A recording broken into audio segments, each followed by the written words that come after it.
officier. Merde. Ok. Bon, déjà, félicitations pour cette victoire. Merci beaucoup. C'est ton premier combat à l'UFC, première victoire, à Paris, en main card, devant ton public, à Paris. C'est magnifique, c'est incroyable. J'ai déjà dit d'ailleurs. C'est magnifique, c'est incroyable deux fois. Ouais, est-ce que tu peux justement me dire ce que tu as ressenti? Est-ce que tu arrives à réaliser, là on est à chaud, on est quelques minutes après ton combat, est-ce que tu peux me dire ce que tu ressens là? Alors crois-moi que quand t'entres en fait au milieu de l'arène, que t'entends tout le public, crois-moi que tu te rends bien compte que t'es à Paris quoi. On les entend et ça te donne tellement d'énergie. C'est juste incroyable d'être ici quoi. Et t'es stressé un peu avant ton combat?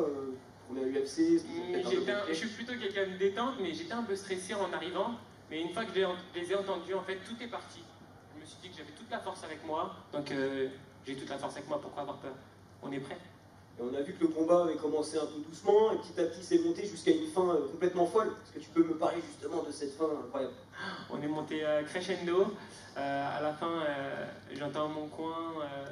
Donc Grégory Babel, mon ami Sofiane, Fernand Lopez, leur dire écoute, tu veux ça depuis, non? Et Fernand qui me dit on y est là, on y est. Et puis je me suis dit allez, on va s'amuser, c'est parti. Donc voilà, on y est allé à fond. À la fin, il m'a pris dans son triangle. Il restait 1 minute. J'avais entendu mon coin dire 1 minute juste avant qu'il me prenne. Je me suis dit autant tenir 1 minute. Donc je ne pouvais plus respirer. J'ai entendu mon public. Je me suis dit on est à Paris, je préfère mourir que d'arrêter. Dernière question, il y a quelque chose qui m'a marqué, moi, c'était au début du 3e round, quand vous êtes fait une petite accolade avec ton adversaire. Est-ce que tu peux me parler un peu de cette relation entre les combattants dans laquelle vous êtes des guerriers, prêts à tout donner pour la victoire, mais vous êtes aussi, peut-être pas dire des amis, mais voilà, des gens qui se respectent vraiment beaucoup? Il y a beaucoup de respect dans les sports de combat, c'est les arts martiaux, c'est la base, le respect. Donc forcément, c'est mon adversaire, mais après ça peut être mon ami. Et puis si on ne doit pas s'affronter, ça peut être mon ami aussi. Donc forcément, pour pas avoir de la haine envers lui. C'est pas mon adversaire dans la vie, juste dans la cage. Félicitations. Merci beaucoup. William, félicitations pour cette victoire. Est-ce que tu peux nous dire s'il y a quelque chose qui t'a gêné chez ton adversaire aujourd'hui, ce soir? Non, il n'y a rien qui m'a gêné, puisque avec mon équipe, on avait bien analysé, même si on n'a eu que 10 jours. Donc je le connaissais à peu près. Au niveau du pied-point, c'était assez serré, donc je suis allé marquer mes points en lutte.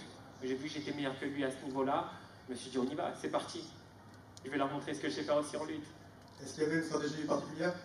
Il y avait une stratégie particulière, oui, qu'on avait bien bossé, donc toujours être dans son angle mort et le contrer, l'attaquer quand il le faut. Non, c'était bien réfléchi tout ça.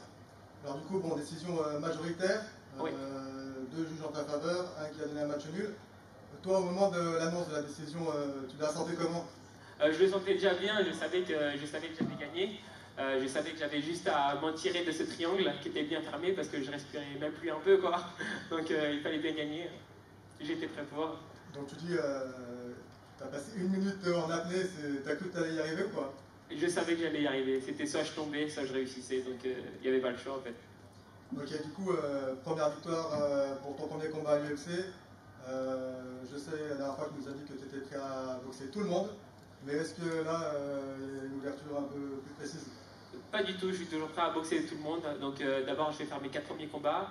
Je vais tout faire comme il faut, on va gagner. J'espère qu'il y en aura encore à Paris parce que c'est magnifique ici.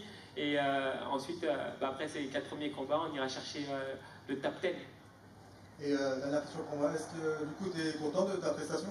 Je suis super content. Pour un premier combat, je trouve que c'était bien, c'était cool. Le truc, c'est qu'après les combats, je me dis toujours que j'aurais pu faire mieux. Mais c'est comme ça, on prend comme ça vient. On prend comme ça vient. Et on fera de mieux en mieux. Première expérience, donc je vais progresser encore. Et du coup, dernière question. Comment ça s'est passé dans les vestiaires avant le combat et après le combat? Ça s'est très très bien passé. Donc là, j'ai pas eu le temps de retourner dans les vestiaires puisqu'on enchaîne les médias.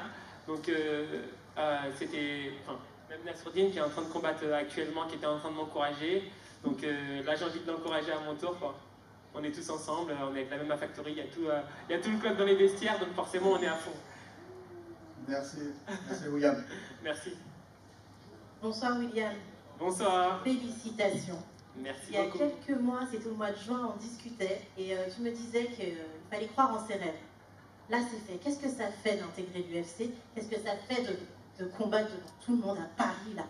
C'est magnifique, c'est juste magnifique en fait de combattre à l'UFC. c'est un rêve, je travaille pour ça depuis... ça fait plus de 11 ans que je travaille pour ça. Donc forcément, pour moi, c'est pas un accomplissement, c'est un début, parce que mon rêve, c'est la ceinture. Maintenant, on s'en approche. Donc forcément, ça fait du bien, ça fait chaud au cœur. Je tremble même un peu tellement que ça me fait plaisir. Ça y est, on parle de ceinture. La tête de qui? La tête de qui? Allez, sors un nom. Franchement, j'ai pas vraiment de nom, parce que même le champion de la catégorie des featherweight me fait pas peur. Je trouve qu'il a rien de spécial, c'est juste le champion, donc on va aller chercher sa place, c'est tout. Ben, je te remercie et encore bravo. Merci beaucoup. Pardon, juste une question. En fait, on a vu Francis Ngannou qui a laissé un petit message sur Twitter et il a dit William Gomis, ça serait un phénomène s'il descendait dans la division inférieure. Est-ce que toi, tu y as déjà pensé à ça? Attendez 2 secondes, je suis content, il y en a Sandine qui vient de gagner là. Magnifique. Écoute, oui, j'ai vu son message sur Twitter, on me l'a montré quand je suis sorti. Donc oui, franchement, ça fait plaisir d'avoir un message de sa part. Donc on me le dit tout le temps en fait que je devrais descendre d'une catégorie et que je pourrais être un vrai monstre. Mais je pense pouvoir être un monstre aussi en featherweight. Et puis mon petit péché mignon, c'est que j'aime bien manger, quoi. Merci. Merci.